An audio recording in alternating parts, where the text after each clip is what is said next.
I was born and raised in New York, and for me this is the greatest city in the world. It's filled with the most interesting people, the most interesting art, culture. It's filled with energy that you won't find in any other city in the world. My family came here as refugees, and so education is incredibly important. Opportunity is incredibly important. Upward mobility is incredibly important.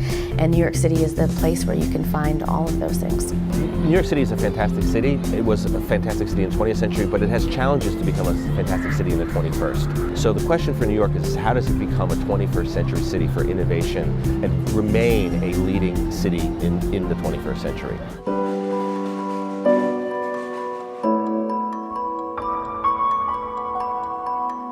I think every borough has its own flavor, which is very interesting. So the Bronx feels different. The Bronx is different because I think the ethnic makeup, but it's also one of the poorest neighborhoods, so that's the other thing. In some of the areas, they're too fare zoned. So you'll have the trains, but you have to take a train and a bus to get to Manhattan, or maybe a train and a bus to get anywhere. So in Manhattan, you are more apt to stand in a corner and get a cab. It's real easy. In some neighborhoods, the cabs won't even go. So we don't have the luxury of flagging a black car or a cab on the corner in the Bronx.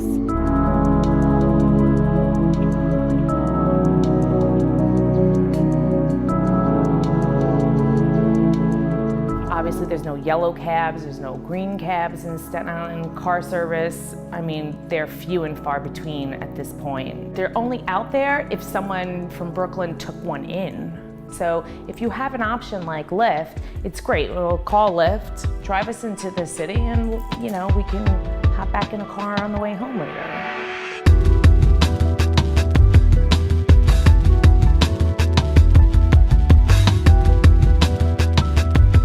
For me, going to Brooklyn, seeing friends, or seeing concerts, or exploring restaurants, or going to the Bronx, having companies like Lyft and having opportunities where you can get from neighborhood to neighborhood really easily is I think a great option or service, to get around New York.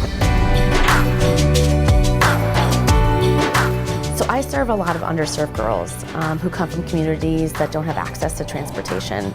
So I think ride sharing is so critical for them, if it's even simply to get from the subway to our programs. Safety is so important to me, and it's important for women to be able to feel like they can travel safely. And I think ride sharing really solves that problem.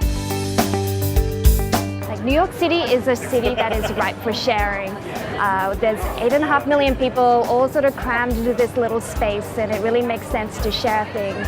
So New Yorkers are known to be really tough, but whenever there's any kind of emergency, whether it's Hurricane Sandy or a blackout, New Yorkers come together and help each other out. They pick each other up with their cars, they give each other directions, they share their apartments, they share food.